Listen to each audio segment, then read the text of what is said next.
Bon, le coup d'envoi de ce grand projet a été donné il y a maintenant quelques semaines. Faisons un petit récap des prochaines étapes à venir. Première étape, s'y remettre à fond les ballons. On avait relâché un peu la cadence à cause du problème sur notre châssis. Ne sachant pas comment ça allait finir, on attendait avant de continuer le reste du projet.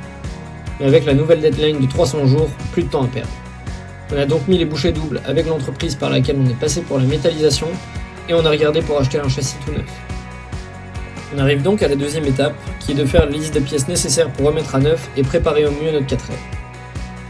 Notre moteur tourne comme une horloge, on n'a donc pas besoin d'en trouver à nouveau. Pour ce qui est de la boîte de vitesse, la nôtre n'a aucun problème apparent. Et pour les routes de montagne qui nous attendent cet été, il serait préférable de passer sur une boîte courte. Pour le reste, on a réfléchi pour optimiser au mieux notre moteur et cela passait par le remplacement du carburateur d'origine par celui d'une R5.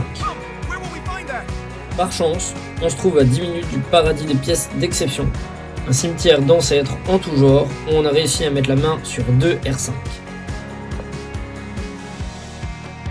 On est donc arrivé avec nos bras et nos outils et on a ramené 2 ensembles culasse carburateur avec nous, le tout pour même pas 30 € et 1 heure de travail.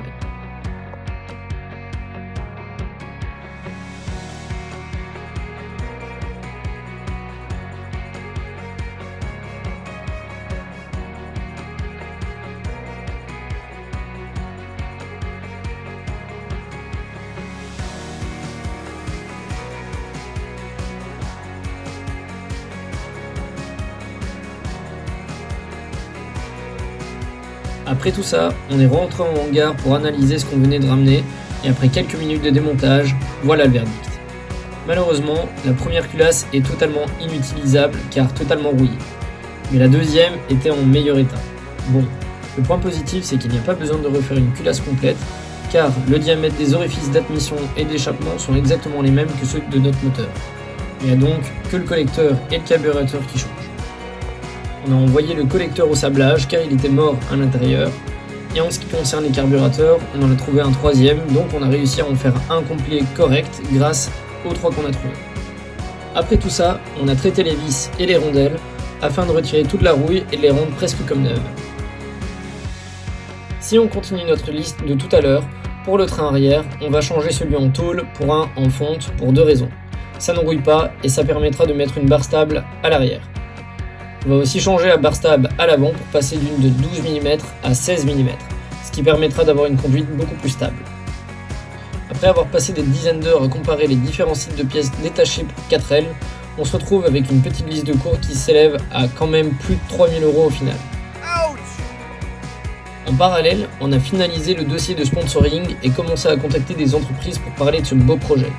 Ça prend pas mal de temps, on prend pas mal de refus, mais c'est le jeu, donc on baisse pas les bras. On en profite d'ailleurs pour remercier le premier sponsor qui a décidé de nous soutenir sur cette aventure, le groupe Omniacar à Mons. En plus de ça, on a eu quelques appels pour un article de journal et on est même passé en première page. On a aussi eu l'occasion de participer à une balade 4L un peu spéciale avec le R4L Club, le plus grand club de Renault 4L de Belgique, étant donné qu'on a eu le privilège et l'honneur de rouler sur le circuit de Spa-Francorchamps.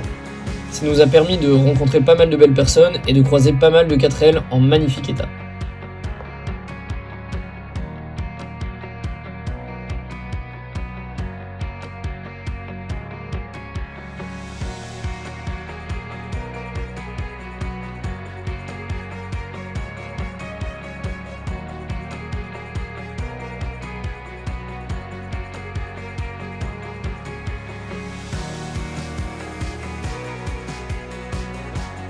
Après ça, on a continué à poncer, nettoyer, préparer et peindre les pièces pour qu'elles soient toutes prêtes pour l'arrivée du nouveau châssis. Les journées sont passées vite, elles s'étaient bien remplies, et un beau jour, notre nouveau châssis est enfin arrivé.